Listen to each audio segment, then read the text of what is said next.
కృంగిపోతారా? చచ్చిపోదాం అనుకుంటారా? దేవుణ్ణి ప్రశ్నిస్తారా? దేవుణ్ణి విడిచిపెడతారా? వద్దు. ఇన్నాళ్ళు పడ్డావు, రకరకాల బాధలు పడ్డావు, రకరకాల కష్టాలు పడ్డావు, ఇక లైఫే లేదనుకున్నా కాదు కదా. ఏసై దగ్గరికి వచ్చావు. ఏసై దగ్గరికి వచ్చినాక ఇంకా ఆ డైలాగ్ అవకాశం లేదా. ఏసైని గట్టిగా పట్టుబట్టు. ఏసై చెప్పిన మాటలు తీసుకో.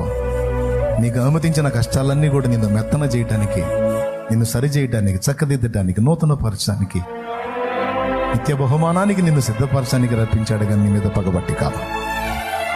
అవన్నీ తీరే రోజు ఒక రోజు ఉంటుంది. అనుభవించిన లేవి బాధలు ఇకపై నీకు ఉండవులే.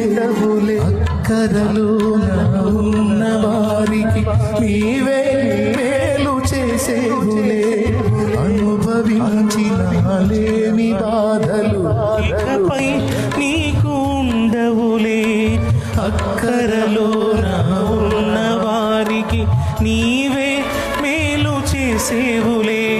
మొదట నీ స్థితి కొంచెమే ఉన్న